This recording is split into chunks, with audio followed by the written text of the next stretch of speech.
Hello everyone, I am Dr. Rashid Hassan, founder and CEO of DentoScope Institute of Research and Advanced Dentistry, and also an associate professor and head of department of dental materials. For the past 10 years or so, I had been the examiner of university for the subject of dental materials, and today I'm going to talk about a new topic which is glass ionomer cement, a very important topic, keeping in mind the all the university questions and MCQs. So keep your pen and paper ready because during the course of today's lecture, I'm going to tell you which questions are important for your MCQs and your SCQs and Viva point of view. So let's get started with today's lecture on glass ionomer cement.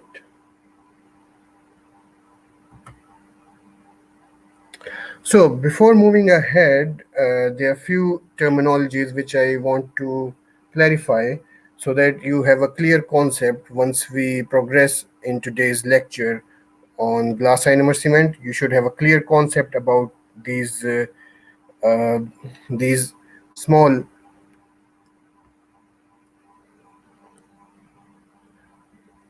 You should have a clear concept about these small all these definitions so that once you are asked you can easily answer with a clear concept. So let's get started. The restorative materials, the materials which are used to restore a carious tooth, these materials are called as restorative materials. So the restorative materials, they are divided into aesthetic restorative materials and non-aesthetic restorative materials. Well, as the name suggests, aesthetic restorative materials, they match exactly with the tooth structure, whereas non-aesthetic restorative materials, well, they have other colors than the natural tooth structure. So let's first talk about the aesthetic restorative materials. They can either be direct or indirect. So, what exactly is the difference between a direct aesthetic restorative material and an indirect aesthetic restorative material? Well, direct aesthetic restorative materials are those which you can use to restore the tooth at the chair side.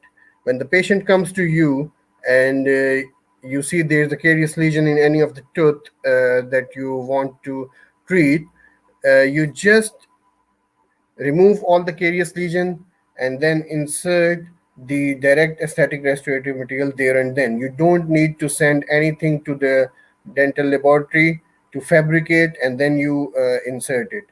So direct aesthetic restorative material, they are used at the chair side. There and then at the same appointment, you just restore the tooth and the patient goes. And in case of the indirect restorative materials, well, you need to involve the dental laboratory. You need to assess the carious tooth. Then you have to remove the caries. Then you have to record an impression. After recording an impression, you make a model and send it to the lab. And the lab fabricates that indirect restorative material. So here you can see the examples. The first example of direct aesthetic restorative material here, which is mentioned, is the dental composites.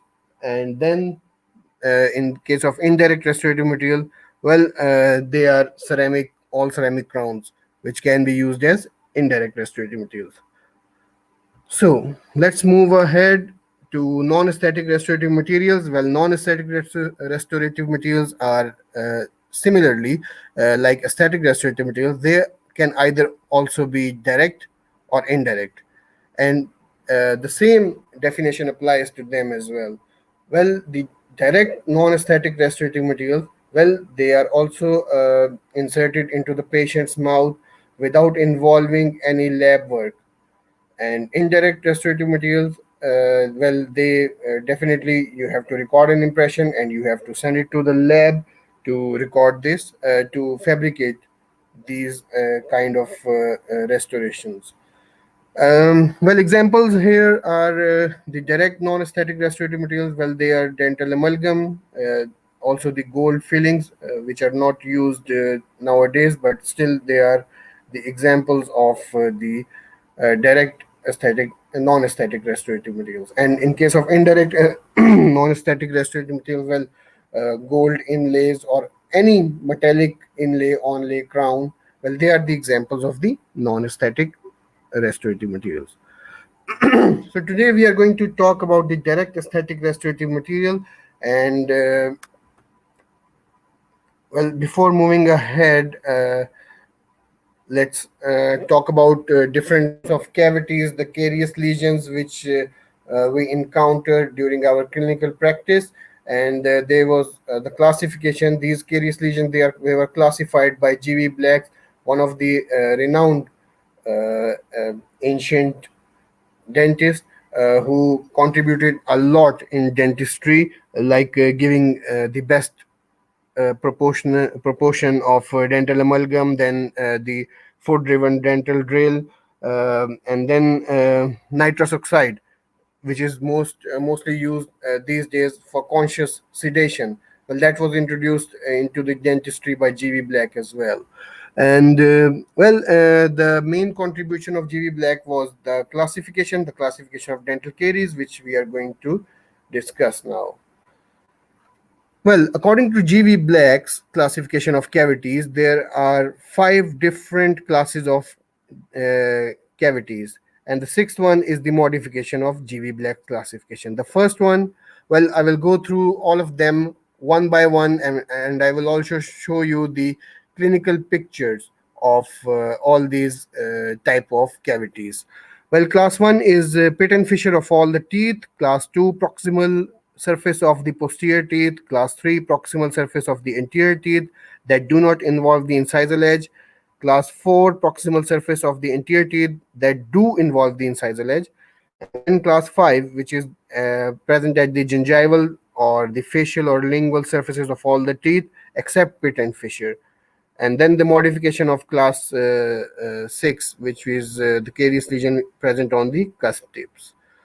Let's talk about them one by one. The first one is the class 1 G.V. Black's classification for dental cavities. The class 1 is the pit and fissure of all the teeth. Well, if a carious lesion is present on the pit and fissure of any of the teeth, either anterior or posterior, well, that is classified as class 1, G.V. Black's class 1 cavity. And here you can easily see this cavity design made, and this is the clinical picture which you normally see in your clinical practice. G.V. Black's classification, class 1. Now, coming to the class 2, which is present on the proximal surface of the posterior teeth.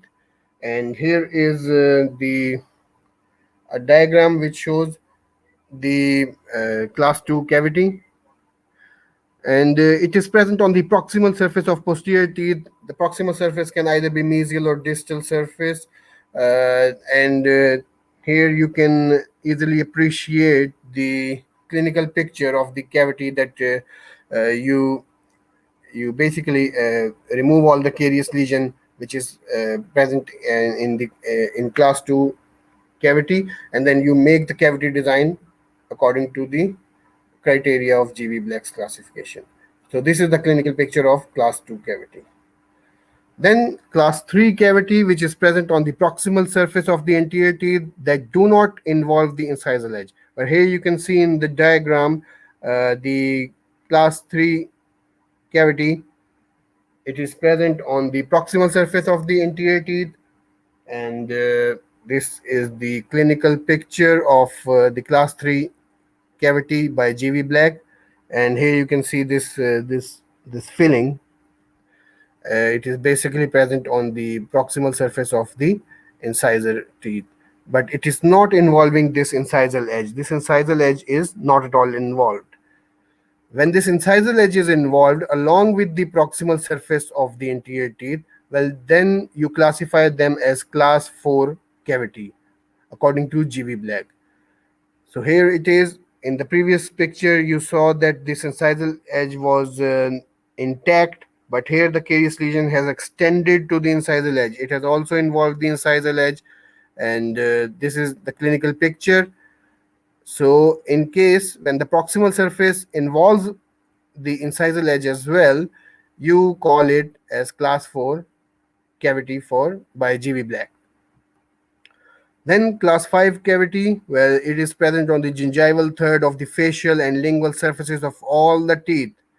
Well, all the teeth that can be present, well, if a caries lesion is present on the, this is the most, actually the most less stress bearing area, least you can say, because no occlusal force is being imposed here.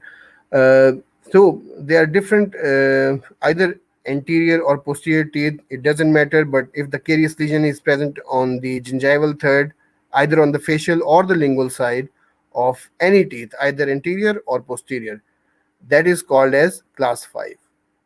Here is the clinical picture of class 5 cavity, and here's an important point which is mentioned in the brackets, that it should not involve the pit and fissures, because if the pit and fissure are involved, if you remember, that will be classified as class 1. So class 5 cavity, it should not involve the pit and fissures. Then coming to the class 6, which is the modification of GB Black classification, it is present on the cusp tips. If the caries lesion that is seen on the cusp tip, you classify them as class 6 cavity. And here is the clinical picture of class 6 cavity. So these are the 5 classes by GB Black plus 1 modification. So 6 classes of cavities by GB Black, and they are very important for your Viva point of view, because they could be asked once you give any clinical application of any cement or any restorative materials. You tell about the clinical application, let's suppose of amalgam or composite, that it is present, it can be used in class 3 cavities, class 4 cavities. So examiner, sometimes they can ask you, okay, define what is class 3 cavity or class 2. So this classification is very much important. It is, I have presented it in a very simplified way with the pictures, so you can easily understand it. So the as I told you that the glass ionomer cement is a direct aesthetic restorative materials. So there are basically 4 types of materials which are direct aesthetic restorative materials. One is dental composite. Well, we have already talked about dental composites in our last lecture. I will give the link of this lecture in the description, so you can go through that lecture and have a look at the different types of dental composites and their clinical applications. Then the glass ionomer cement, hybrid ionomer, and the compomer. Well, glass ionomer cement is basically the most commonly used cement in dentistry, and it has the properties which are mostly matched with the tooth structure. Hybrid ionomers, well, this is a modification of glass ionomer cement. I will talk about this modification also in the coming slides. And then the fourth one is the compomer, which is basically a combination of the dental composite and glass ionomer cement to combine the properties of the good properties of both these materials. So as I progress, I will talk about each one of them, and I will also tell you about different university questions from this topic. So glass ionomer cement. Glass ionomer cement, basically it is based on the reaction between silica glass powder and the polyacrylic acid. Well, that's the main ingredient, the two main ingredient. It is basically present in the powder liquid formulation, and the powder contains silica glass, and the liquid, well, that contains polyacrylic acid or its derivatives, which we'll uh, also see in the coming slides.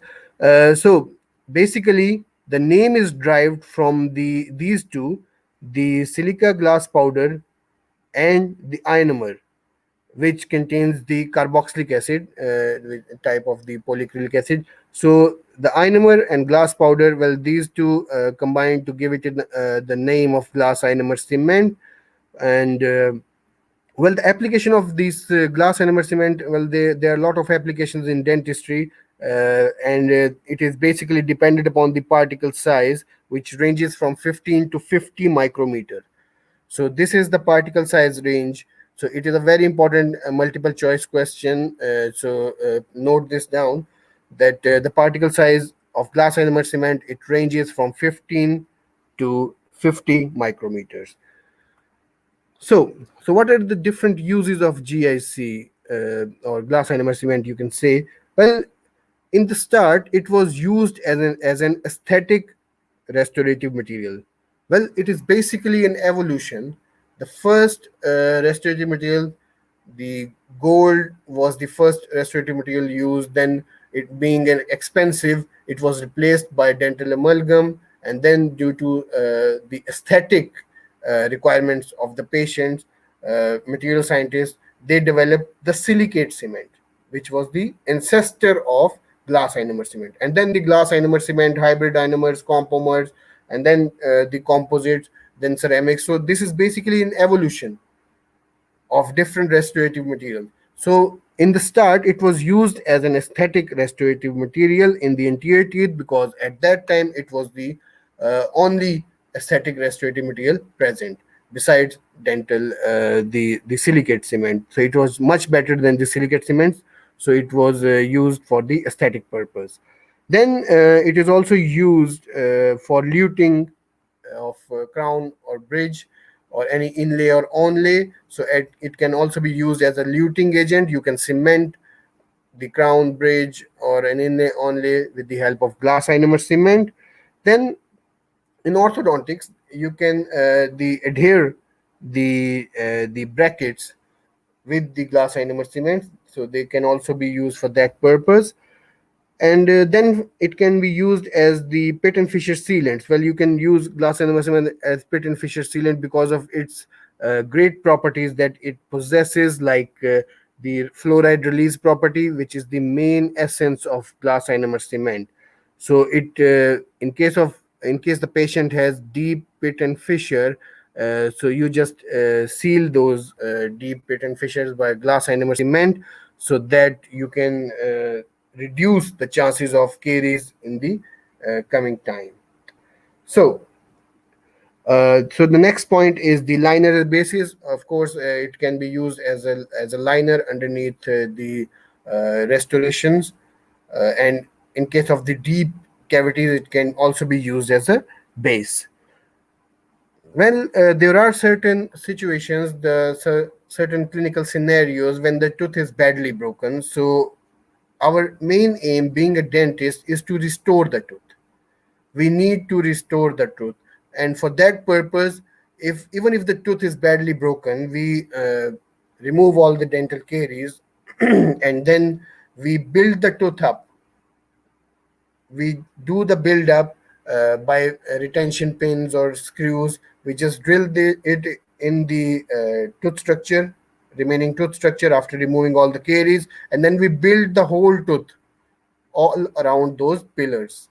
So that process is known as core buildup. And glass ionomer cement, one of the modification of glass ionomer cement, uh, I will tell you in the coming slide. Well, that is also used for core buildup purposes. Then, as an intermediate restoration, well, there are certain restorations which are not at all permanent, which are only present for the time being, for a specific period of time, until the patient could be given the permanent restoration. So it can be used as an intermediate or as an interim restoration. And once, let's suppose, if the patient comes to you for a dental for filling, and you want to check the response of the tooth, what you can do, you can give a GIC filling, a temporary filling, and then you ask the patient to come after 2 to 3 days. So if there is no biocompatibility issue, the patient is doing good, what you can do, you can remove that intermediate restoration, the glass ionomer cement, and then you fill it up with the restoration that you want, either composite or the dental amalgam. Well, dental amalgam is not used nowadays, but just as I'm giving as an example, that you can just remove GIC and just leave it as a liner, and then you can restore the tooth with some other restorative material. So it can be used as an intermediate or interim restoration. Well, here is the picture. If you remember, in the yeah, here in this slide, it was mentioned that the type of application, it depends upon the consistency of GIC, powder to liquid ratio, and the particle size. And particle size range, I told you, 15 to 50 micrometer is the particle size range of glass ionomer cement. So here what you see two types of glass ionomer cement. One is used for the luting purpose, as I had told you in different in my previous lectures as well, that luting is a process by which you cement any indirect restoration with the tooth structure for it, basically for the cementation purpose. So one picture you see the GIC for luting purpose. In the second picture you see GIC for the restorative purpose. So I gave you a whole new range of 15 to 50 micrometer. The luting cements, the luting GIC, it has the particle size of 15 micrometers, 1 5. 15 micrometer is the size of the luting cement, GIC cement. And the restorative one, they have a large particle size, so that particles, so that it can withstand the higher forces, because the purpose and the application is different in both these GICs. One is used for cementation, other is used for restoration. So 50 micrometer particle size GIC is used for restoration purpose. So I told you the range of the glass ionomer cement, and this is the dependent upon the clinical application. I told you that one is used for cementation, the other one is used for restoration. You need a bigger particle size for restoration so that it can withstand the higher forces and do not fracture. And luting, in case of luting, well, you need a thin particle size because you want more flow. You want the material to flow all around the tooth on which you are cementing a crown or a bridge, whatever you are, and you want more fluidity, more flowability. That's why you need smaller particle size. So that's the significance of particle size in glass ionomer cement. Well, talking about the composition, I told you that the powder, it contains the silicate powder, which is basically aluminofluorosilicate glass powder. And in case of the liquid, the different carboxylic acid can be used as a liquid. Either it can be acrylic acid, itaconic acid, malic acid, or tartaric acid. Well, these are the four different types of acid that can be used. Okay, these all are carboxylic acids, but any one of them could be used. So mostly the tartaric acid is used because it gives some extra good properties to our glass ionomer cement. Like, it improves the handling properties. You have enough working time and the time to insert it into the patient's mouth, so your handling properties are much more improved. The working time is also extended, so it's not the assistant is not at all in a hurry to mix it and then give it to you for the insertion into the cavity. So it has a adequate working time, a little bit extended one, so that he can easily mix the powder and liquid, and you can easily do the isolation in the oral cavity. Well, strength is also increased by the tartaric acid. So these are basically the good properties which are added by using tartaric acid in the liquid. And always obviously it sharpens the set. The setting is quickened. We need quick setting of glass ionomer cement, because if it stays unset and it takes a lot of time to set, the saliva, it can cause problems during the process of the glass ionomer cement. So it sharpens the set. The setting process occurs very quickly. So that is only and only due to the presence of the glass ionomer cement. Well, the powder which is present is basically the calcium fluoroaluminosilicate glass powder. Basically, in the composition, the glass ionomer cement is in the powder liquid formulation. Well, in the start, the liquid was an aqueous solution of the polyclic acid, and it was the concentration was almost about the 50%. But later, there were different additions made. Like here, it's mentioned in the next point that nowadays liquids are in the form of copolymers. So different types of copolymers are used, like tricarboxylic acid, itaconic acid, malic acid. This is TIM. So tricarboxylic acid, itaconic acid, malic acid. So these three types of copolymers are used. So if we look at the second point, which tells about the name, it is acid soluble calcium fluoroaluminosilicate glass. It means that the powder is acid soluble. The liquid contains acid and the powder contains calcium fluoroaluminosilicate glass.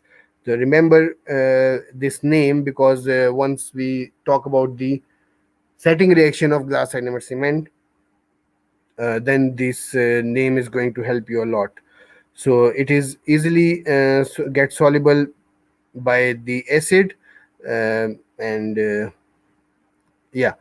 Okay, what are the different modifications of glass ionomer cement? Well, if you talk about the chemistry, well, the glass ionomer cement, it has modified itself for different clinical uses.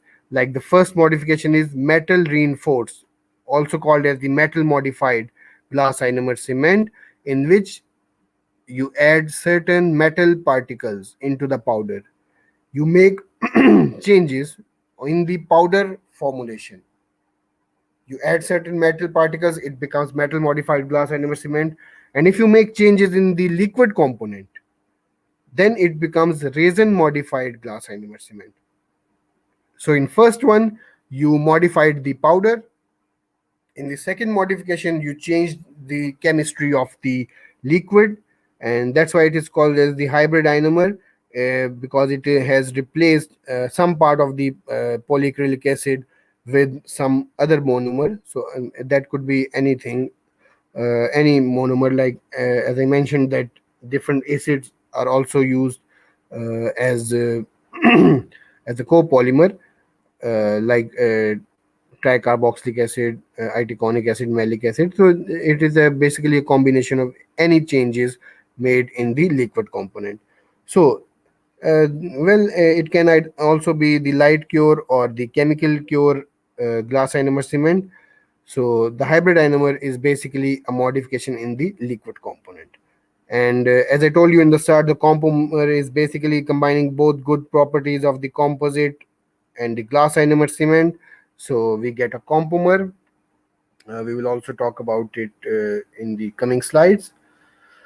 So different types of glass ionomer cements, according to different course book that we study, the glass ionomer cement, they are classified into three different types. Number one, luting cements, which are used for the luting purpose, the glass ionomer cement.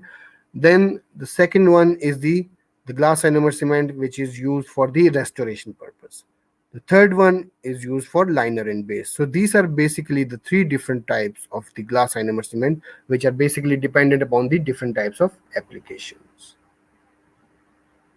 Then coming to the most important, the short essay question, which is mostly asked in the previous university examinations. And well, if you asked me to give any question on glass ionomer cement, it is the question of choice for any examiner to ask about the setting reaction of GIC. And I'm going to elaborate it for you guys so you can easily understand it. And once you are asked, you can easily give its description.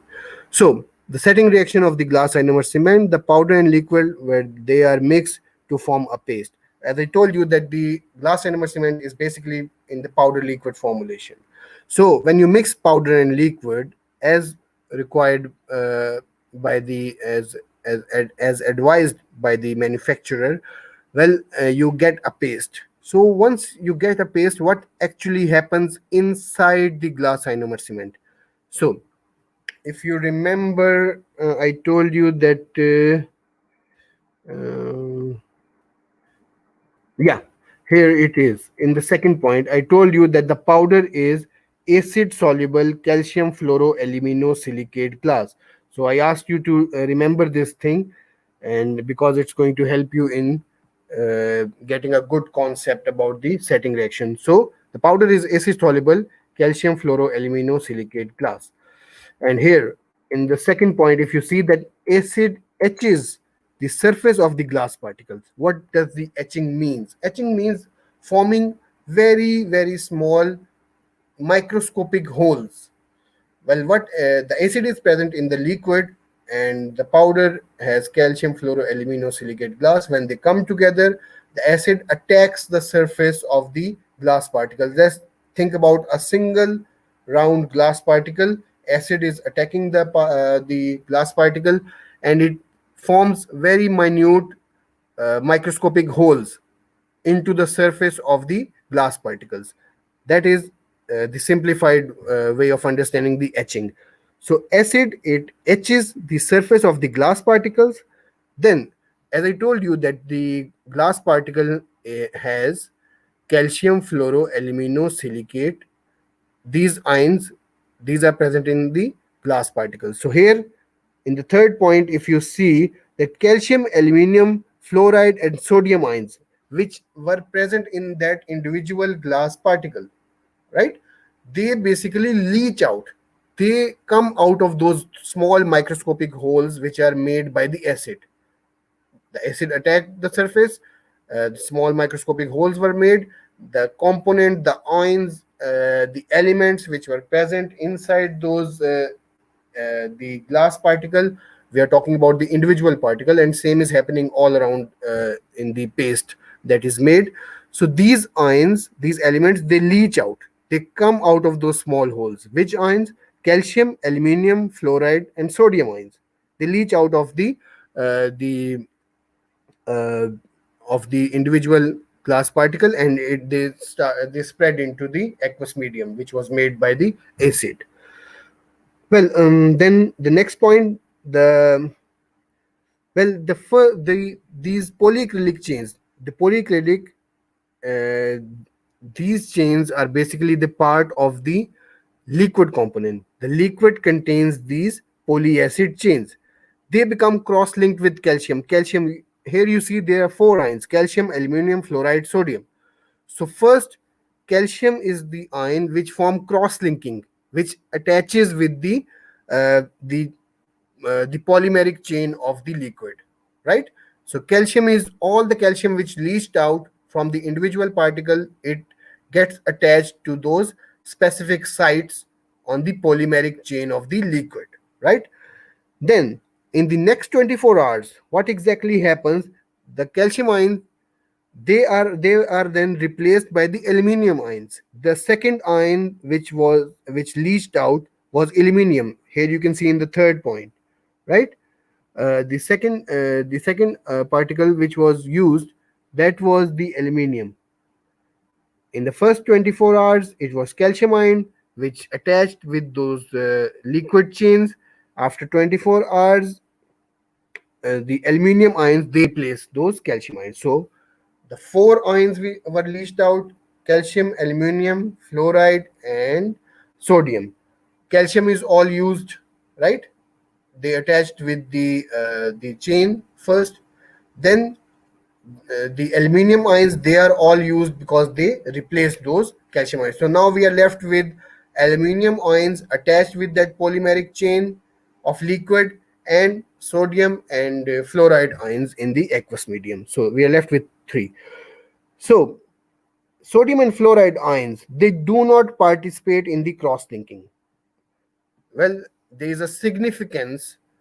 Well, some of the sodium ions, they can basically replace the hydrogen ion of COOH in the cross-linking polymeric chain, but they form sodium NaH But fluoride ions, they do not participate in the setting reaction, and that is there is a significance, there is an importance of this point, why the sodium ions have not participated in the setting reaction, in the cross linking.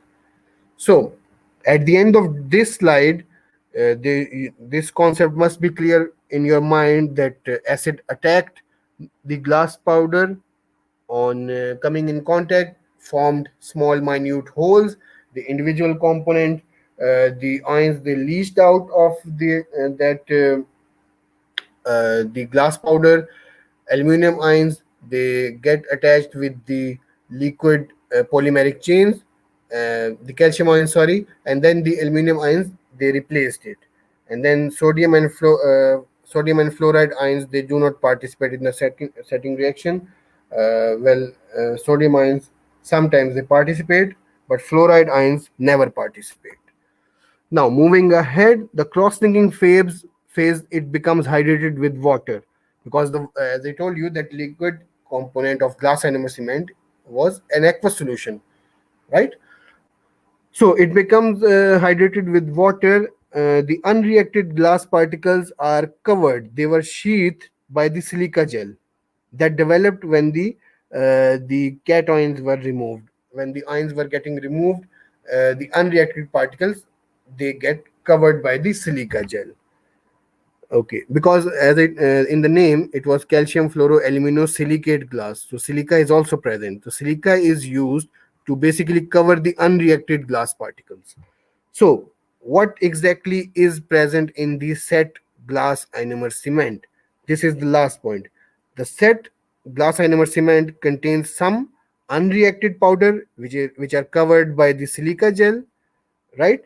And in the hydrated matrix, they contain aluminum and calcium polysalts, which form the cross linking. And as I told you, that sodium and fluoride, they do not participate in the setting reaction. And there is an important significance of that, and that is a very important viva question, that why fluoride do not participate in the setting reaction. And the answer to this question is that their main aim is to be released later on, after the glass ionomer cement has set inside the oral cavity, because that is the main property.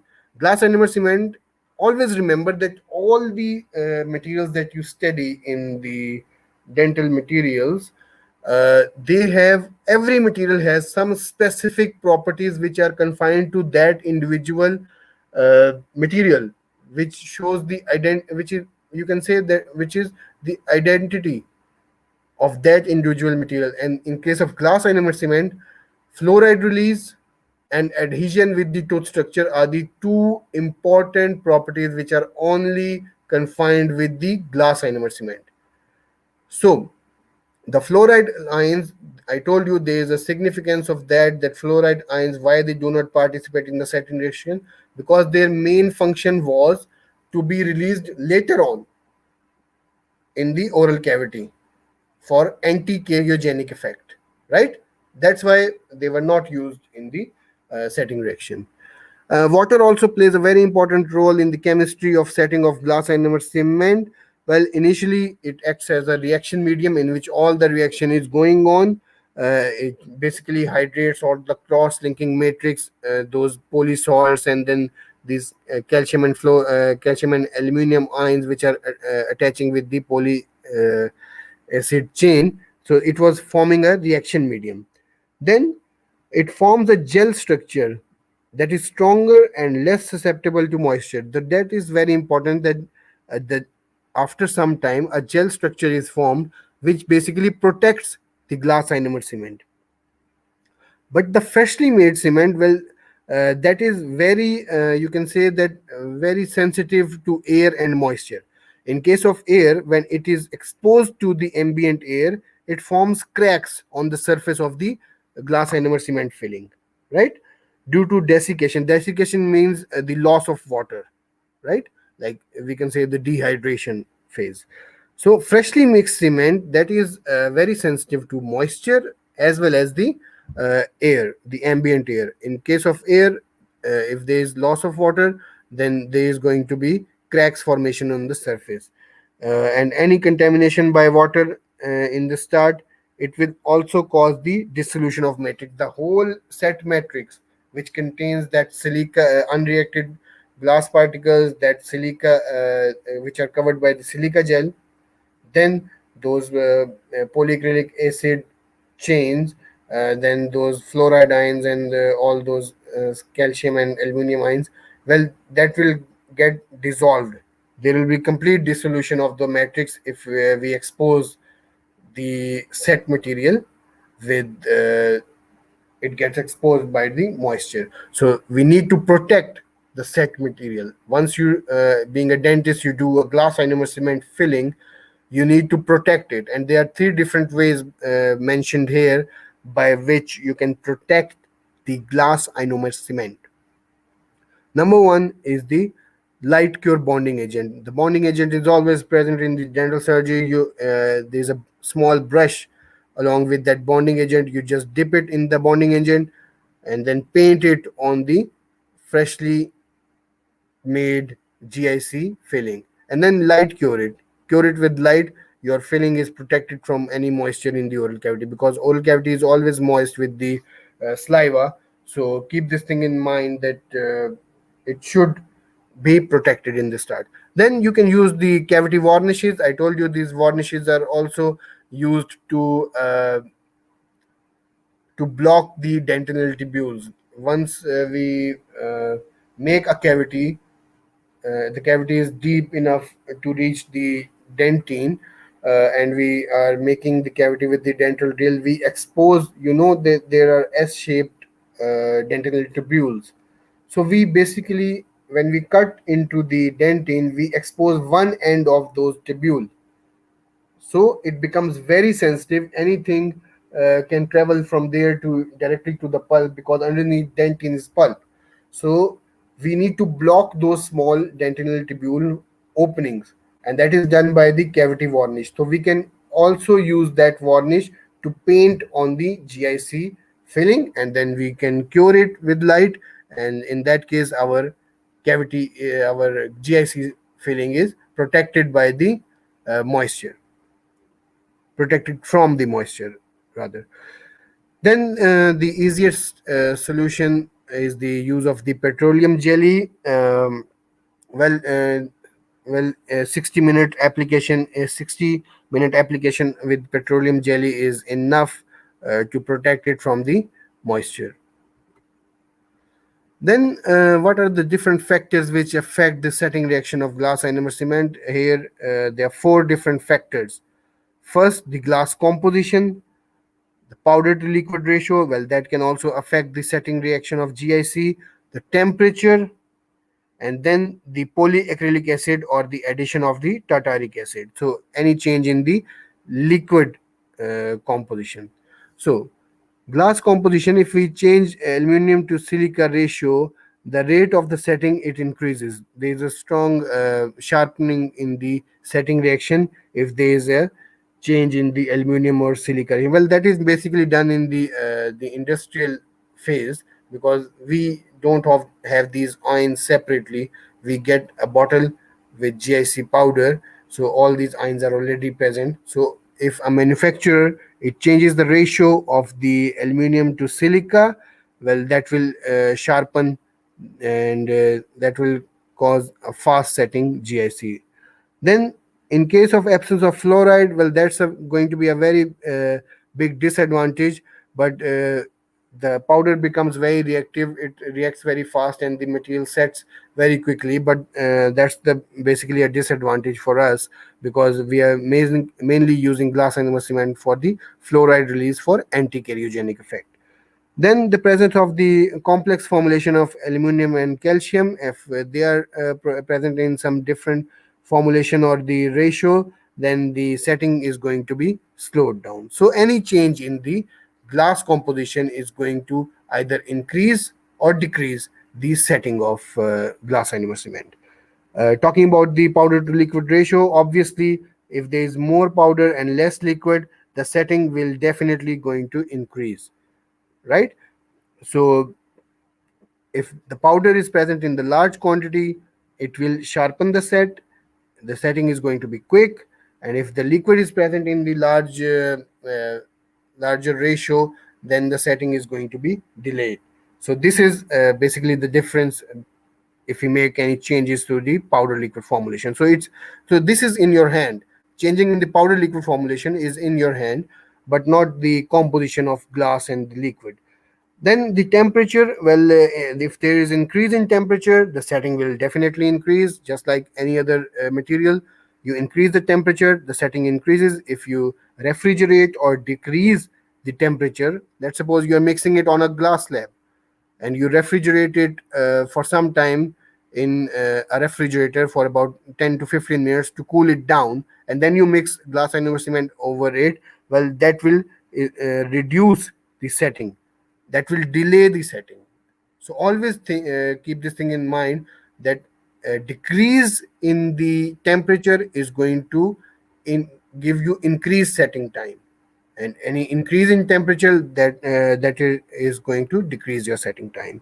So that is also in your hand, the change in temperature. Obviously the atmospheric temperature is not, but the change in the temperature of the uh, mixing slab.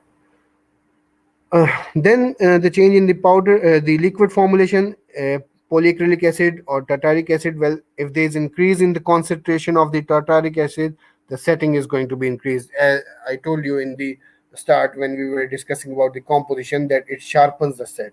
So if you increase the concentration of tartaric acid, it will make the GIC more reactive and it will set very quickly.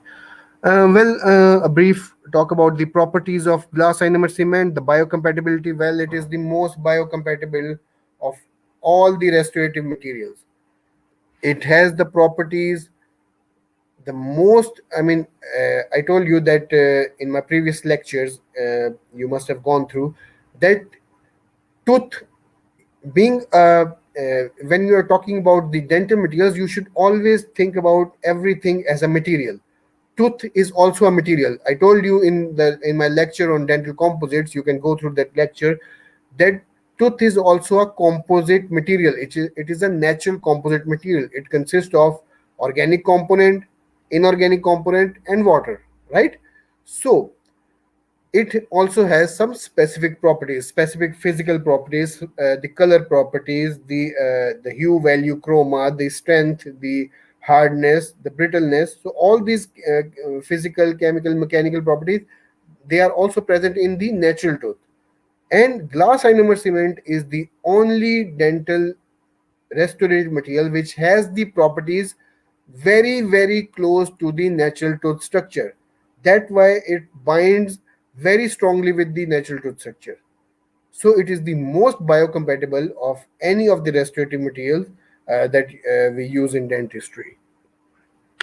Then coming to the thermal properties, well, it has the thermal properties. As I told you, the properties are almost similar to that of the natural tooth structure. The thermal properties are also the same. They both have same coefficient of thermal expansion, so that is a good thing. If you fill a tooth with a glass ionomer cement, uh, if the patient takes some hot drink, let's suppose a tea or a coffee, there's also expansion in if the tooth expands, the GIC will also expand with it, right? There's no difference, because if the coefficient of thermal expansion of GIC is more than the natural tooth structure, it's going to exert pressure on the walls. So difference in the coefficient of thermal expansion is harmful.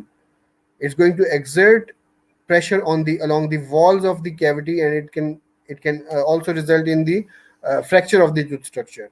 So it is a good thing that the GIC has the same thermal properties as the natural tooth structure. The aesthetic properties, well, they are not as good as the composite or ceramics, because at that time when GIC was used, it came in, it was fabricated. Well, at that time it was the most aesthetic restorative material, but later on material scientists, they evolved, they introduced the compomers, the composite, then the very high strong material like ceramics. So at that time it has some you can say uh, fairly better aesthetic properties than the silicate cement, but not as good as uh, the other materials.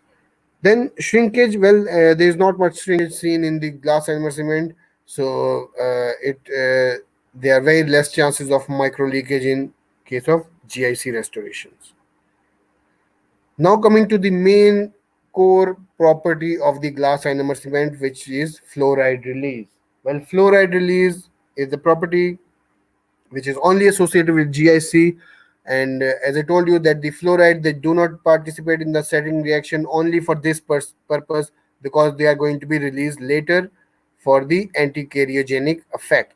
So in the start, there is a rapid early release. So in the start, in the first 24 hours, there is a very large release of the fluoride in the oral environment. Then after some time, the level, it finally decreases, uh, because there are less particles, fluoride ions left in the composition of the fixed GIC.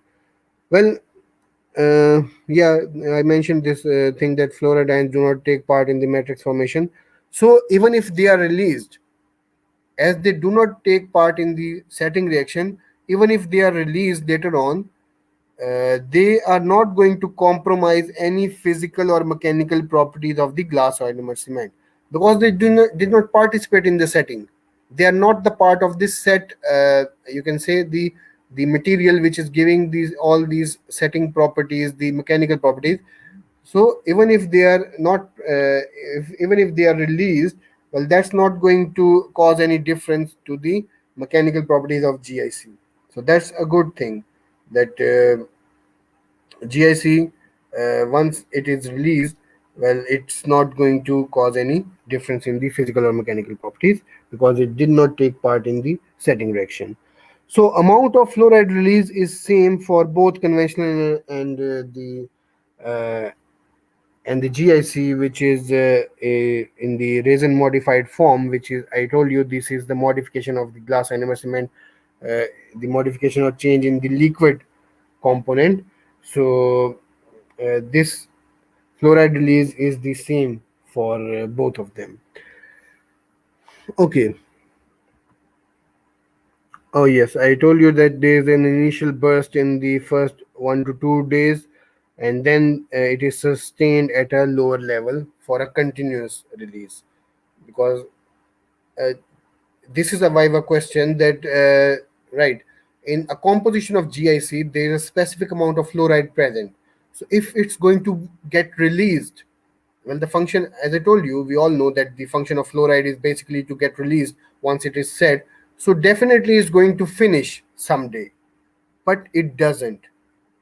How it sustains a very low level of fluoride release?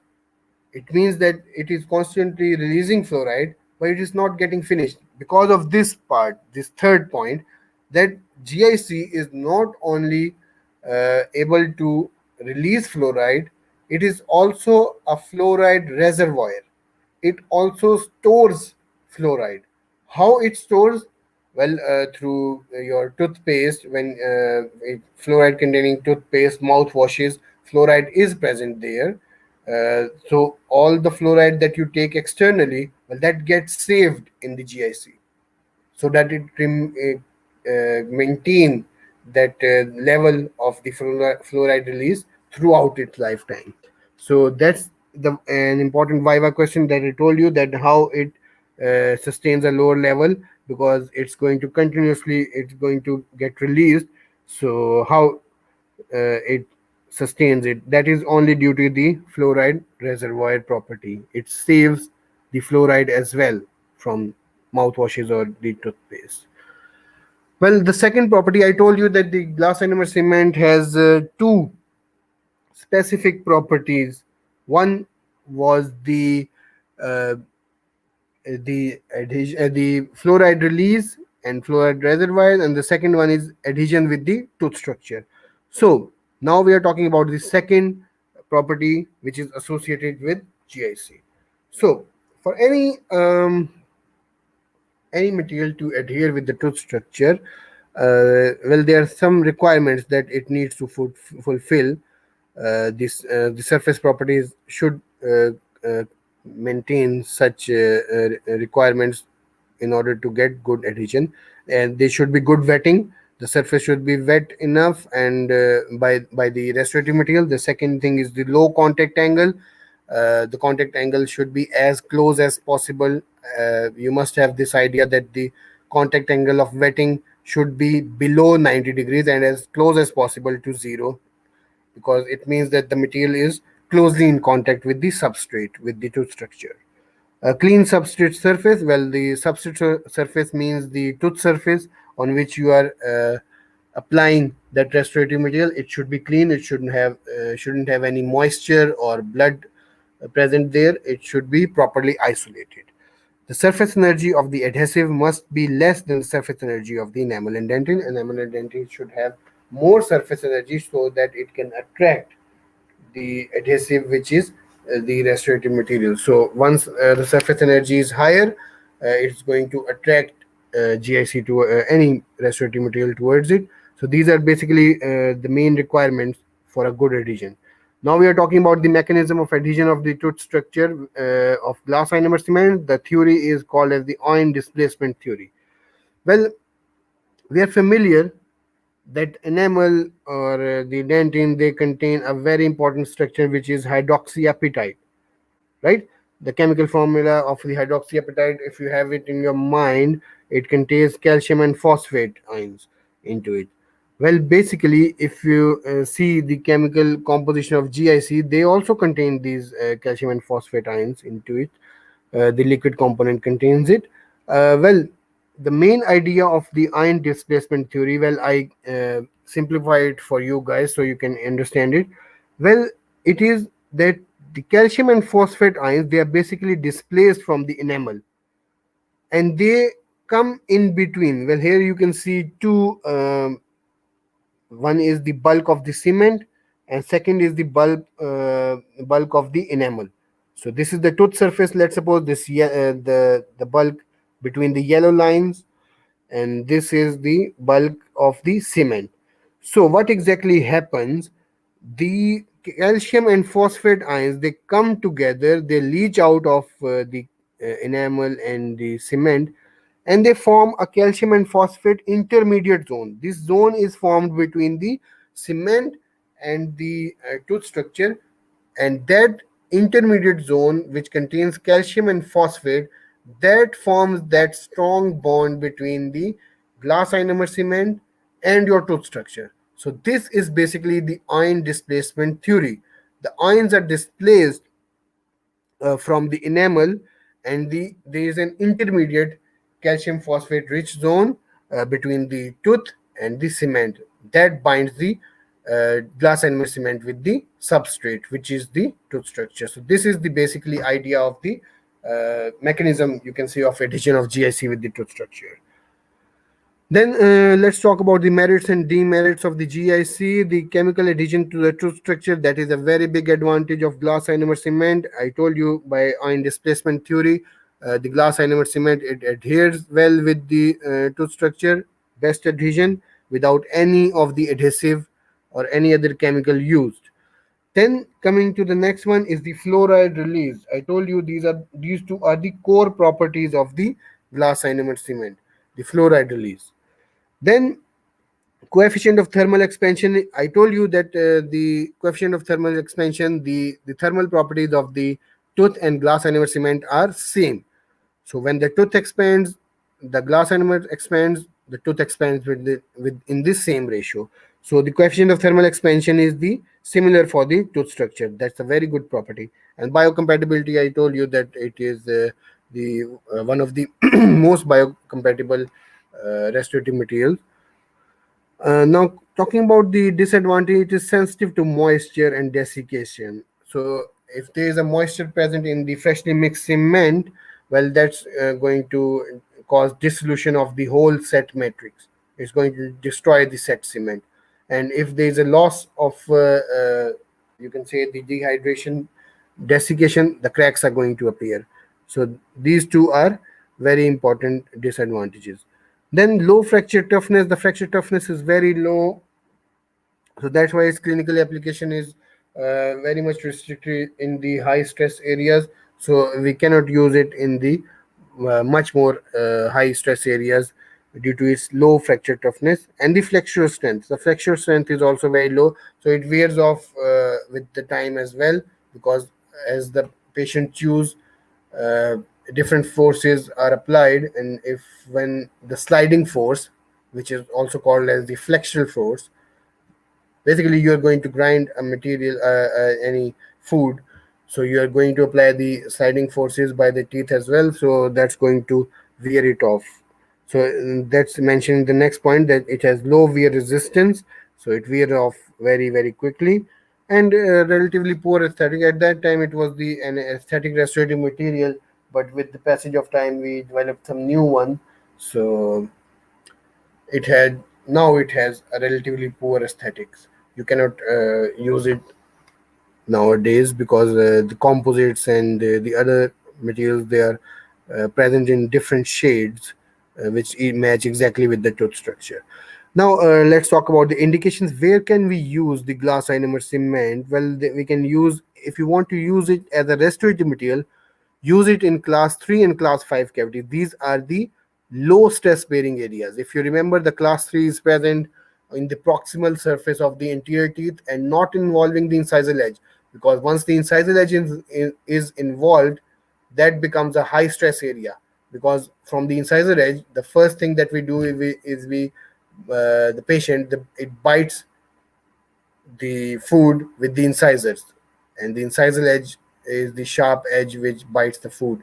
So if that is also involved, then it is a high stress areas. GIC cannot be used there.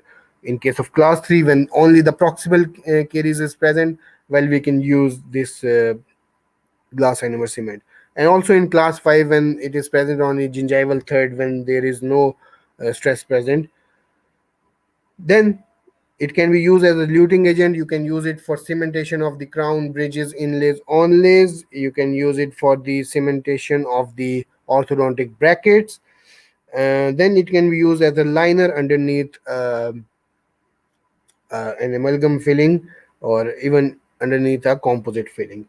Then caries control. In case you want a caries control, you can use it in pit and fissure, deep pits and fissures, as pit and fissure sealants here, or because of its anti-carcinogenic property. If the patient is handicapped or whatever, you can use GIC, so that if the patient is unable to brush his or her teeth, this anti-carcinogenic property by fluoride release, well, that helps somehow. Then occlusal sealant, as the pit and fissure sealant, it can also be used. Then contraindication is the stress bearing areas in the posterior teeth, like in 1, 2, and class 4 cavity. I told you that these are the high stress bearing areas, so glass ionomer cement cannot be used. Now, let's talk about a very, very important technique in which glass ionomer cement and dental composite, they are used together, which is called as the sandwich technique, which was developed by McLean, and it basically combines both the good properties of the glass ionomer cement and the dental composite. So, what exactly happens in the sandwich technique? Well, first of all, you prepare the cavity, you remove the carious lesion, uh, the whole caries is removed, and you design the cavity as per GB Black's classification. So, after the cavity preparation, we condition the cavity to develop good adhesion with GIC. We just clean it down, we remove all the debris, all any moisture, and we can use uh, GIC first, and we basically use type 3 GIC into the prepared cavity. I told you there are three different types of GICs. We can use type 3 GIC into the prepared cavity for liner and base, because in this case GIC is used as a liner. And then in the next step, after setting, once the GIC sets, we etch the enamel and GIC. Now we have a tooth preparation, a very thin layer of GIC underneath, which is attached with the tooth surface. Now we introduced orthophosphoric acid to etch the GIC and enamel. And I told you that etching means making of small microscopic holes. The small microscopic holes are formed in the GIC and the enamel surface. And these microscopic holes, well, they are going to help our purpose in the next step. Well, after setting, we etch the enamel in GIC with the orthophosphoric acid for 15 seconds, and after 15 seconds, we just wash it away with water, and it gives a chalky white appearance. Well, it forms resin tags. Some tags are formed, right? After we apply the low viscosity bonding agent. Anyways, well, these small microscopic holes that they basically improve the micromechanical bonding of dental composite. I told you in my last lecture on dental composite that dental composite, it binds with the tooth structure in with a bonding which is called as micromechanical bonding by acid etch technique. So this orthophosphoric acid, then it is treated by a thin layer of low viscosity enamel bonding agent. And we use a bonding agent on the enamel surface which is etched, and then we cure it with light, right? And it forms tags, the small, very small, you can say the pillars, very small tags. And then we insert the dental composite and then we cure it with light. Here you can see in the diagram as well that first of all, there is the here now you will see that first there is a layer of the glass ionomer cement which is used as a liner, and then after conditioning it, we insert the composite into it and then we cure it. So in this case, two types of materials are used. One is GIC and the other one is the dental composite. So it has the combined properties of both these direct aesthetic restorative material. So it has different advantages. By using the GIC and dental composite, we gain different advantages. What exactly those advantages are? Well, the polymerization shrinkage. Well, that is the I told you that composite basically it has polymer, and once you polymerize any polymer, it's always going to have the polymerization shrinkage. So the polymerization shrinkage is less because less composite is used now, right? The less composite is used, less polymerization shrinkage due to reduced bulk of the dental composite. Then favorable pulpal response. The pulpal response is good because you see that it has GIC and dental composite. The GIC is the material which is closer to the pulp. It is very much biocompatible. So you have a very favorable pulpal response. You don't get any harmful effect. Then there is a chemical bond to the tooth structure developed due to the glass ionomer cement. There are two types of the bonding seen in the sandwich technique. One is the chemical bonding, which is the also called as the biological bonding, that is due to the GIC, glass ionomer cement. And the second one is the micromechanical bonding, which is seen in dental composite when it is attached with the tooth structure. So two types of bonding is seen. And then obviously there is an anti-carcinogenic property due to the presence of GIC. GIC releases fluoride, and due to fluoride release in the sandwich technique, you're going to have a good anti-carcinogenic property as well. Strength is also improved. Finishing aesthetics is also improved by the presence of composite, because composite is the material which is present on top. It is the only material which is visible in the oral cavity. So all the good properties, what are the good properties of dental composite? The aesthetic, the strength, the hardness, right? So good finishing. So and then you can polish it as well. So all the good properties as the dental composite is present on top of the sandwich technique. So all the good properties we gain through dental composite, the aesthetics, strength, and the finishing due to the presence of dental composite on top. Okay, now let's briefly talk about different modifications of GIC, the resin modified glass ionomer cement. I told you there is a modification in the liquid component of the glass ionomer cement. That's why it is also called as the hybrid ionomer. Uh, and yes, it can be light cured or chemically cured as well. And always remember that in case of light cured, any material which is light cured, the initiator is always going to be camphor quinone. The camphor quinone is the initiator because it has the tendency to start the polymerization reaction in the wavelength of 470 nanometers. And you use LED light and the polymerization reaction starts. And this activator, keep this name in your mind, this activator, because this is a very important multiple choice question. The activator is E4NN metaminobenzate. Well, it is basically your activator, which is normally called as tertiary amine, but this is the chemical name E4NN metaminobenzoate. Metaminobenzoate is basically your activator, and it combines with the camphor quinone to start the polymerization reaction in the resin modified glass ionomer cement. And this is a very important the MCQ, the name of the activator, metaminobenzoate E4NN, and camphor quinone obviously is the photo initiator, and that is also very important. So where we talk about the composition, the powder is the same, the iron leachable glass, which is the same as the conventional GIC, because here the modification is being done in the liquid component. The initiator is present, which is the camphor quinone, then copolymer of the acrylic acid, methacrylic group, or hydroxyethyl methacrylate. Any of these could be used, or even water can be used. So any changes in the liquid component, you can use any methacrylate group, and you just graft it. You just if you have some idea about the polymers and polymerization, they are graft polymers as well. You can graft it on the hydroxyethyl methacrylate, and you can add water to it as well.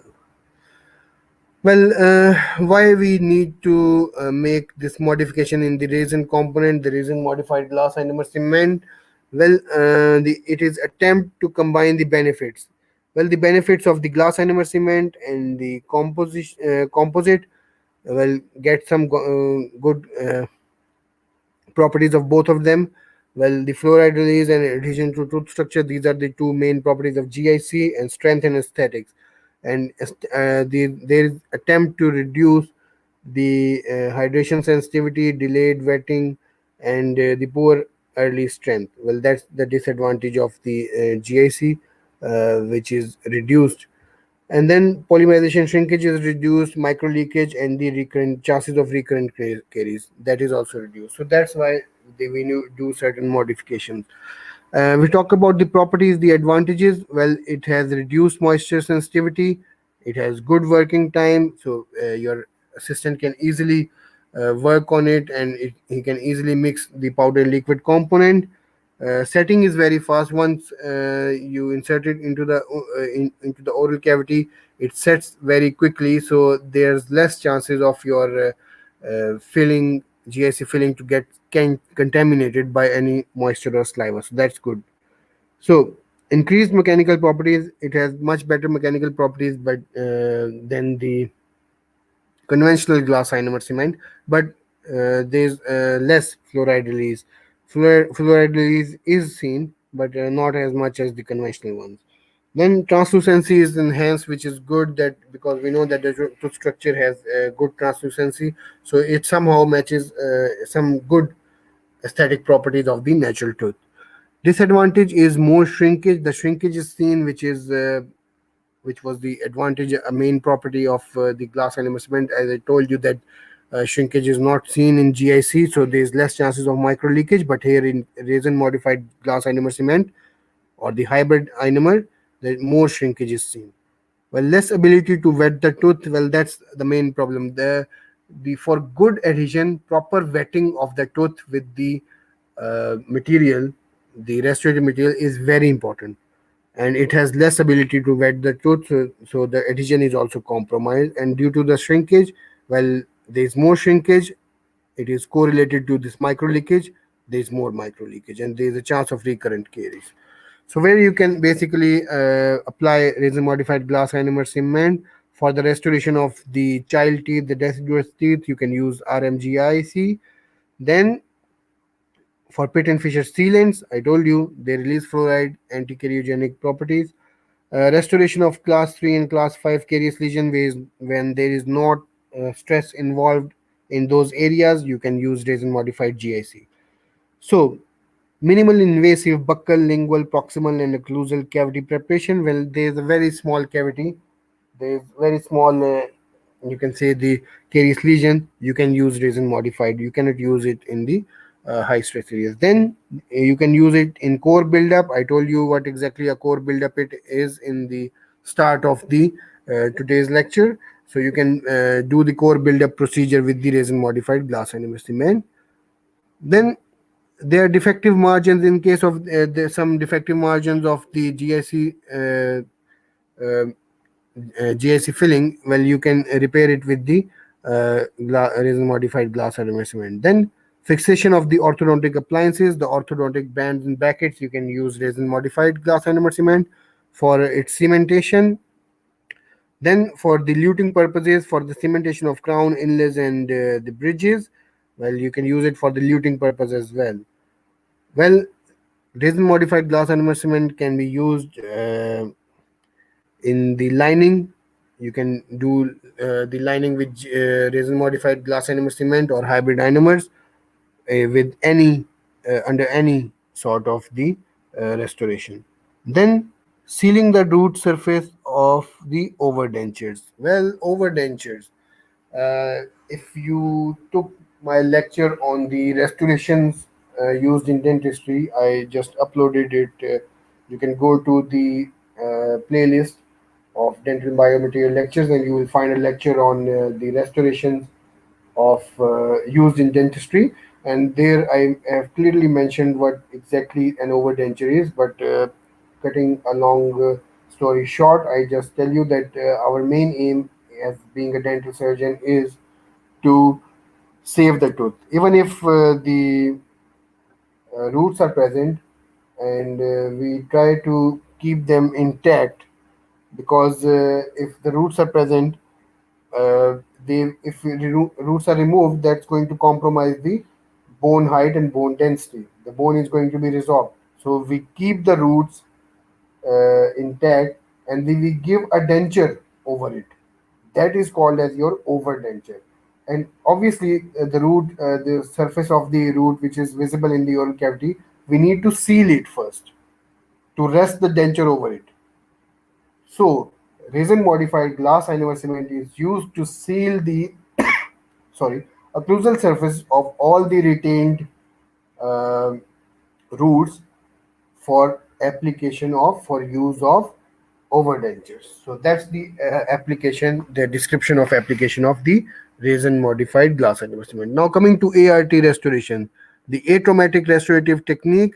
Well, glass ionomer cement is the material of choice for atraumatic restorative technique, which is developed as a contemporary restoration for the third world countries. Well, here also, if you are practicing in some remote areas, you are doing dental practice where much facilities are not present, well, you can simply excavate the tooth, the carious lesion, and you can give the glass ionomer cement filling, and it releases the fluoride and gives the anti-cariogenic property to the oral cavity. So that's why this is the atraumatic restorative treatment. You're not doing any invasive procedure, and you are using best restorative material to help reduce the carious lesion. Then the second modification, metal modified glass ionomer cement. Well, it is the conventional GIC, but the silver particles are added to it. And this is a very important Viva question and a very important multiple choice question. Here, it is mentioned that there are two types of the cements, cermet cement and the admix cement. Well, In the first one, resin modified glass ionomer cement, there was a change in the liquid component. In the metal modified glass ionomer cement, there is a change in the powder component of GIC.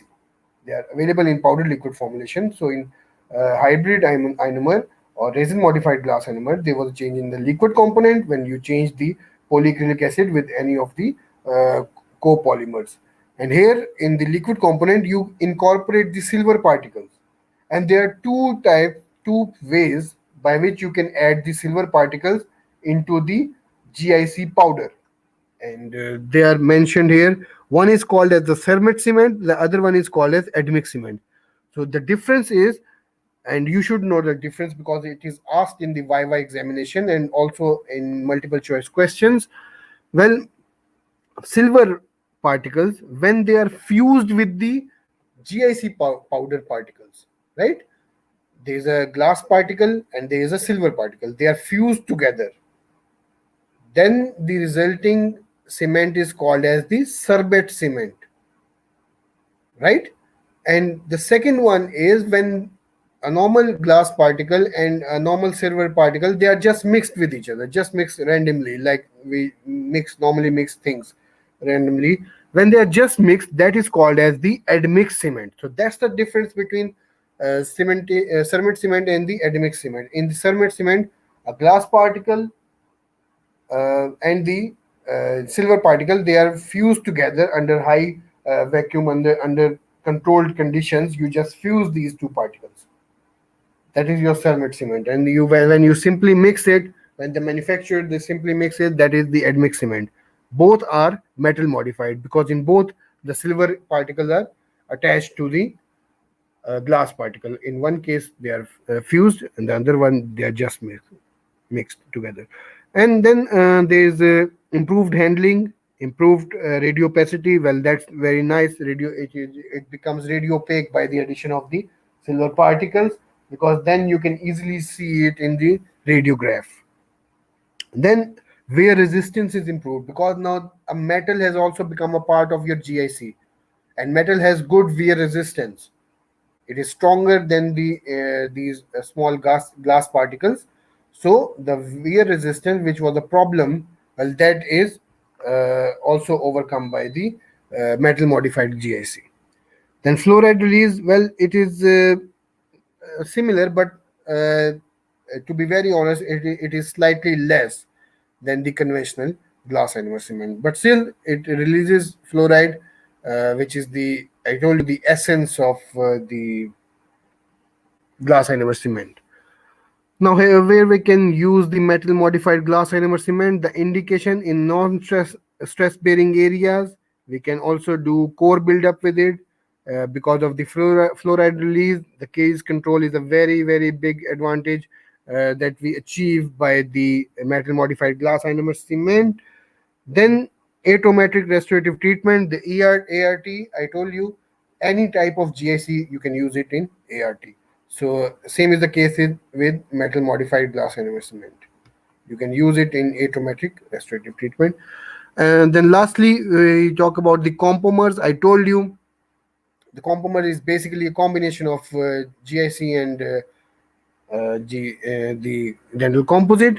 It is basically a polyacid modified composite resin. There is a change in the polyacid in the composite restoration. The composition of the compomer is almost same to that of the dental composite, but there is a change in it is a basically a modification. Well, the matrix, it contains dimethacrylate monomer, and which is basically a carboxylic acid, and then there are filler particles seen, which is ion leachable glass. That ion leachable glass, which is used as a filler particle, is basically the same as the glass ionomer cement powder particles.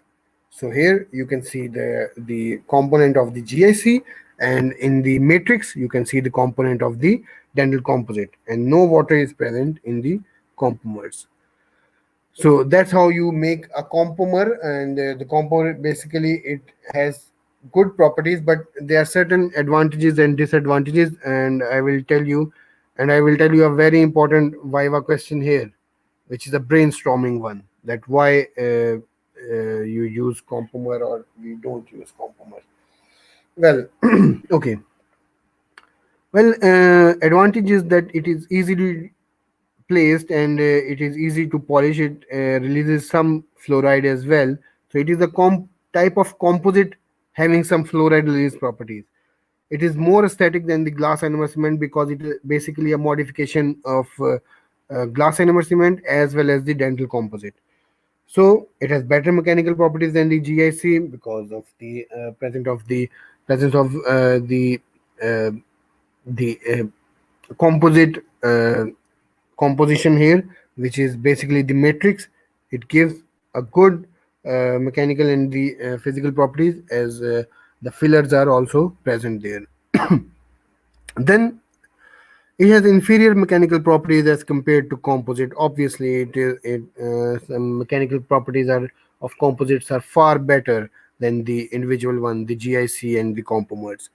It releases less fluoride than the glass ionomer cement, and no chemical bond is seen in the tooth structure. So we have to use Compomer in the same way as we use glass ionomer cement for, as we use the dental composite for adhesion. So we have to do the AC dash technique for compomers as well, just like we do for the GIC for the dental composite. So here I've given a small, you can say a diagrammatic view that I've mentioned all the materials that we have studied today. The GIC resin modified glass ionomer cement compomer and composites we studied in the last week's lecture.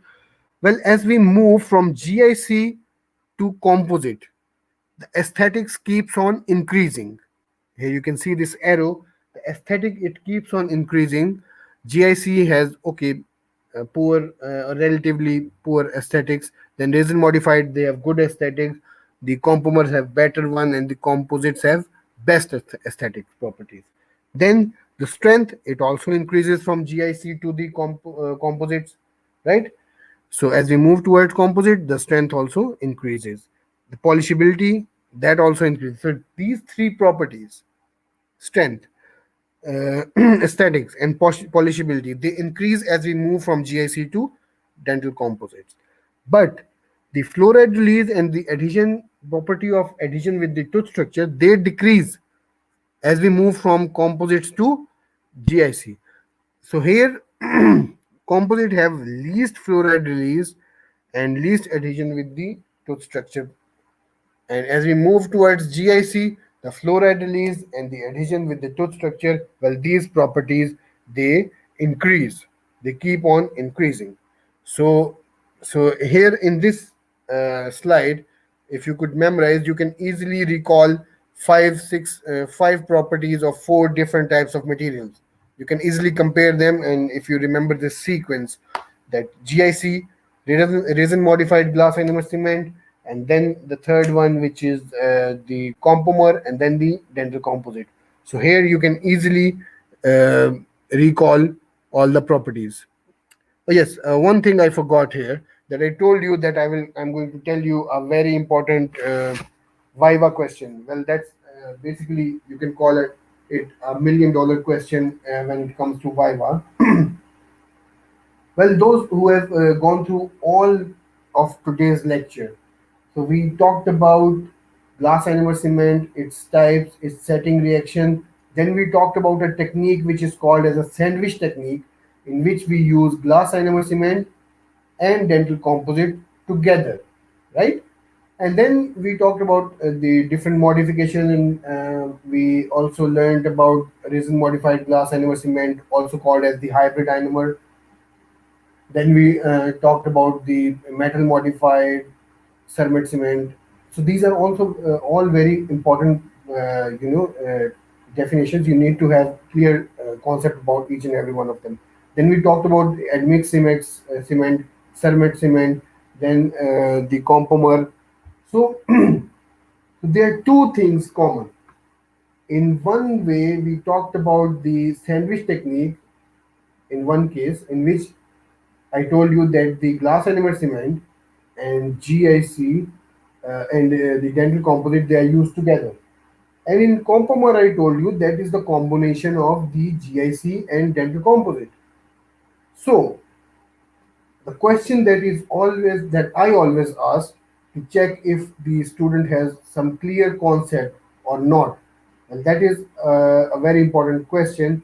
The question is that if you had compomer, you have a compomer material in which both GIC and the dental composites, they are together, right? Compomer is basically a combination of resin modified of the GIC and the dental composite. Then why we use sandwich technique? What is the importance of sandwich technique that makes it better than using a single material? Compomer is a single material. Why we use two or three different types of materials? Like we use GIC, dental composite, orthophosphoric acid, then we use a bonding agent. So three, four materials. Why sandwich technique is better than using a single material having the compomer? This is the brainstorming question. And if any student gives me a good answer, the correct answer of this one, well, I clearly understand that he or she has a good concept. The answer to this question is that in sandwich technique, we always prefer sandwich technique over using a compomer, because in sandwich technique, we get all the good properties of GIC and dental composite. We get good fluoride release, which is not seen in the compomer, right? We get adhesion with the tooth structure, the chemical adhesion, the biological adhesion with the tooth structure, which is not seen in the in the compomer. Then we see less polymerization shrinkage because of the less presence of the dental composite. In case of compomer, the whole cavity is filled with compomer, which is a polymer. Once you polymerize it, it's going to shrink. It's going to give micro leakage, and it's going to start the recurrent healing. But in sandwich technique, the bulk of the cavity has been filled with the GIC, and then you just fill the superior part with the dental composite. We use less composite, less shrinkage, less chances of recurrent healing. More anti-carcinogenic properties due to the presence of the dental glass ionomer cement, more glass ionomer cement. So there are more advantages of using sandwich technique than using a compomer. In compomer, you will always get shrinkage. You will always have little or no fluoride release. You will always have the problem of micromechanical bonding, no chemical, no biological bonding. Then you will always have to use a bulk of the material together.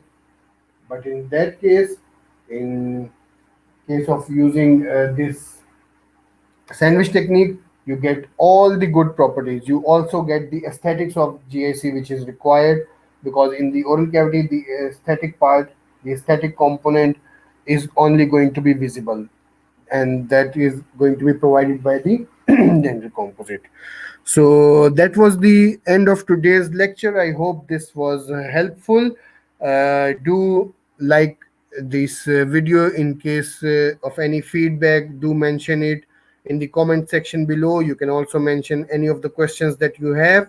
And do follow DentoScope on Facebook, our Facebook page. And if there's any question, any query, any feedback, please mention it in the comment section below. That will be very much appreciated. And inshallah, next week I'll come again with some new topic. And I hope today's lecture was very helpful. Thank you very much. Thank you very much, everyone. Take care. Allah Hafiz.